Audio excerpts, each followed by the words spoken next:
Hey everyone, and welcome back. Today we're diving into something that might just change your life. Okay, Breaking bad habits. we've got some fascinating insights from a lecture by Mufti Menk. Right. And let me tell you, This isn't your typical self-help talk. we're about to uncover some surprising connections between discipline and happiness. Uh-huh. Explore the power of small changes. And maybe even rethink our relationship with our phones. You know? Those little cheese traps we carry around all day. Yeah, it's interesting how Mufti Menk begins by grounding the concept of discipline in the very fabric of Islam. He talks about prayer, Charity, even the cycle of day and night. all pointing toward the importance of routine and structure in our lives. It's like a universal principle, right? Our bodies crave routine. Our minds thrive on it. Yeah. But here's the thing that really struck me. Mufti Menk doesn't just talk about the need for discipline. He emphasizes the power we have to cultivate it. He reminds us that willpower strengthened by faith can help us overcome any bad habit. And that message of empowerment is so crucial. It's not about being perfect. It's about recognizing our own ability to change, To evolve, but to truly break free from those negative patterns, we need to go deeper. to understand the root cause. The why behind our actions. Exactly. Mufti Menk really urges us to ask ourselves those tough questions. Why do we do the things we do? Yeah, Is it our environment? the company we keep. He uses this really powerful example of someone struggling with alcohol addiction, He suggests in some cases. even changing friends, Phone numbers? maybe even moving. It's a pretty drastic measure, right? It highlights the seriousness of committing to change. Sometimes breaking free from a deeply ingrained habit requires a complete overhaul of our routines and surroundings. It's about identifying those triggers The people, even objects that pull us back into those negative patterns. and minimizing their influence as much as possible. What are some of the triggers that come to mind for you? Thinking about your own life. It's fascinating how much our environment shapes our behavior, isn't it? And speaking of being drawn in, This is where Mufti Menk introduces this brilliant analogy. he calls it the cheese trap. Mm-hmm. Picture a rat being lured in by a piece of cheese. That's us with temptation. This analogy isn't about judging or shaming. It's about understanding the mechanics of how we fall into bad habits. It's often gradual. A series of seemingly harmless steps that lead us deeper and deeper into the trap. Mufti Menk uses the examples of passive smoking and gambling, Things that might start innocently. but have the potential to become all-consuming. It's like a slow, almost imperceptible slide, right? And that brings us to something incredibly relevant today. Yeah. Social media addiction. The endless scrolling. The sleep deprivation. The struggle to disconnect. Mufti Menk tackles it head on. He suggests setting firm boundaries Like switching off our phones at a certain time each night. to reclaim our time and attention This connects to a larger principle of taking control of our technology. instead of letting it control us. Digital detoxing, even for short periods, can be incredibly beneficial. Think about it. How much time do you spend online each day? Could you redirect even a fraction of that time? Towards something more fulfilling. Something that nourishes your soul. I'm definitely feeling inspired to put my phone down more often.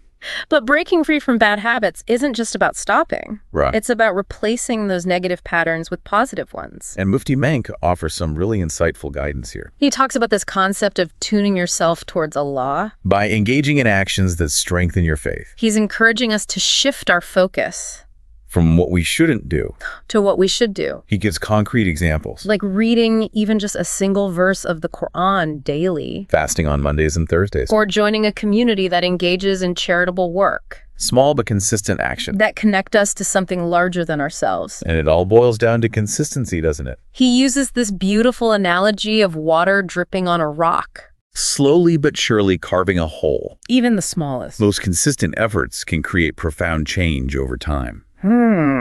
It's like that old saying, Rome wasn't built in a day, we don't expect to see overnight transformations. but rather a gradual... Persistent chipping away at those habits we want to change. And that reminds me of another point Mufti Menk makes, About the company we keep. and how that can either accelerate or hinder our progress. He really emphasizes surrounding ourselves with people who uplift and inspire us Who share our values. and encourage our journey towards self-improvement. It makes you think about the impact of our social circles, right? Absolutely. Think about the difference between spending time with people who pull you into negative behaviors.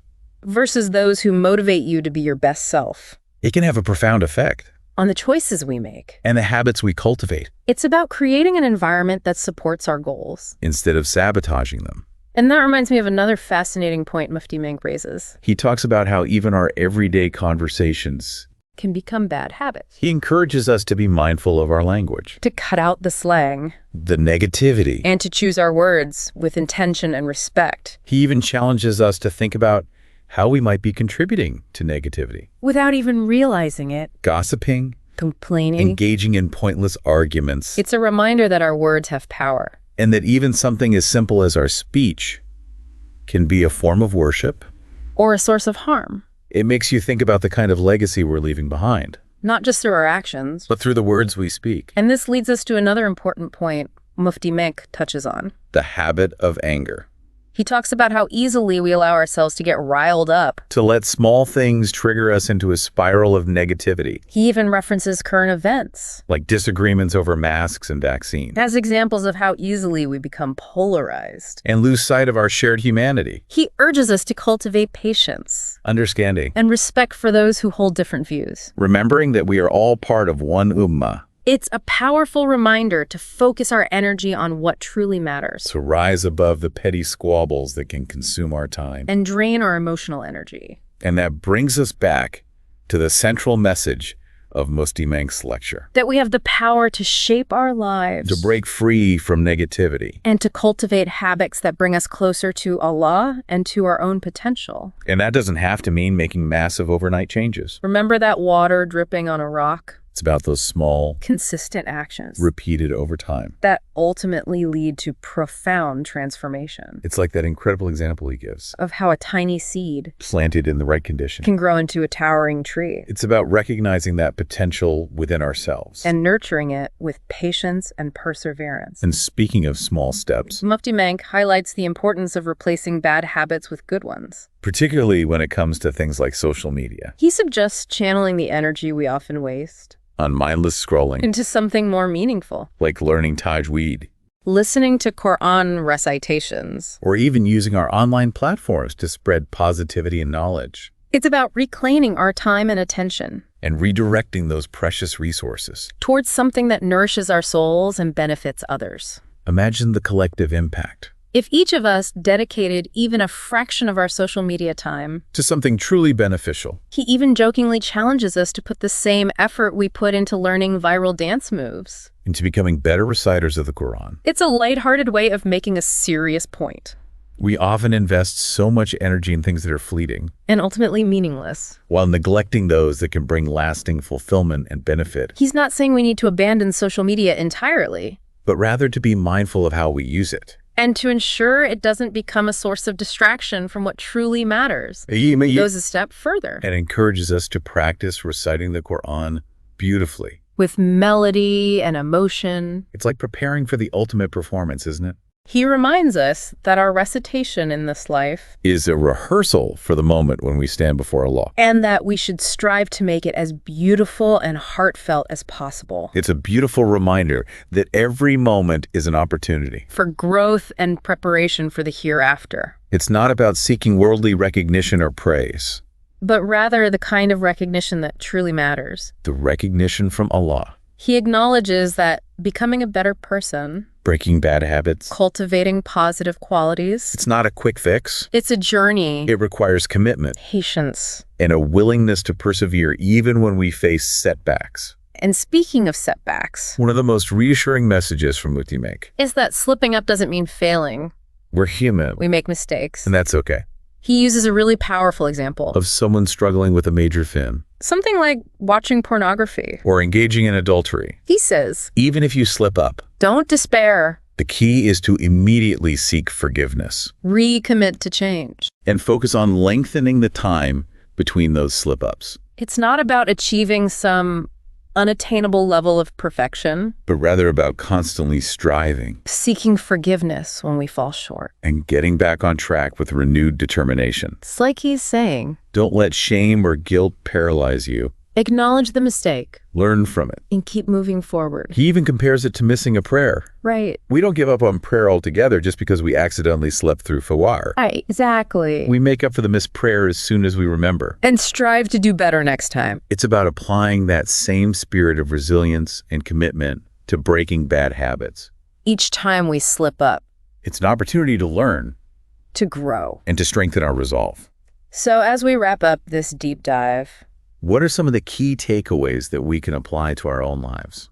well, I think one of the most powerful messages is that We're not defined by our bad habits. we all have the capacity to change, To grow. to become the best versions of ourselves, And that journey begins with recognizing the importance of discipline of identifying the root causes of our negative patterns. and of consciously replacing those patterns with positive ones, And it's about consistency. even in the smallest of actions. Remember that water dripping on a rock? It's those daily efforts, Absolutely. those seemingly insignificant steps, That eventually create massive transformations. and perhaps most importantly, It's about having compassion for ourselves when we stumble. we're human. We're going to make mistakes. The key is to seek forgiveness Recommit to change. and trust in the process. This has been such an insightful deep dive, I'm walking away feeling incredibly motivated and hopeful. and I hope you are too. So here's a final thought-provoking question for you to ponder as you go about your day. What one small habit could you focus on changing today? And how can you make that change a consistent part of your life? A step towards becoming the best version of yourself. Remember, every journey begins with a single step. May Allah grant us all the strength and guidance to break free from negativity. And embrace a life filled with purpose, growth, and closeness to Him.